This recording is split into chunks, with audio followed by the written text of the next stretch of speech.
Hello అండి, welcome to my channel.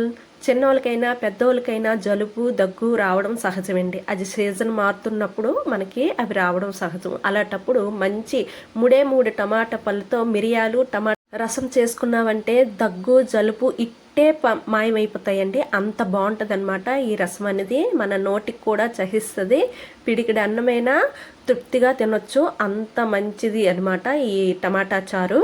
3 టమాటా పళ్ళు తీసుకొని అది వాష్ చేసుకొని అవి ముక్కలు కోసుకొని ఒక పక్కన ఉంచుకోవాలండి. ఒక మిక్సీ జార్లోన మిరియాలు, ధనియాలు, జీలకర్ర, ఈ టమాటా పళ్ళు ముక్కలు వేసుకొని అల్లం ముక్కలు, వెల్లుల్లి ముక్కలు, చింతపండు వేసుకొని మెత్తగా పేస్ట్ చేసుకోవాలండి. పేస్ట్ చేసుకున్న తర్వాత మనకి రసం ఎంత కావాలో అంత వాటర్ వేసుకోవాలండి. ఒక తపేలలో ఈ రసం అంతా వేసుకున్న తర్వాత ఉప్పు వేసుకోవాలండి. కల్లుపు ఒక పిడికిడు, పసుపు వేసుకోవాలండి. పసుపు వేసుకొని చక్కగా స్టవ్ మీద పెట్టి ఇది మా పాపకి మా బాబుకి జలుబండి. ఈ రసం చేసి పెట్టాను, చాలా బాగా తగ్గిందండి. అందుకు మీకు చూపిస్తున్నాను.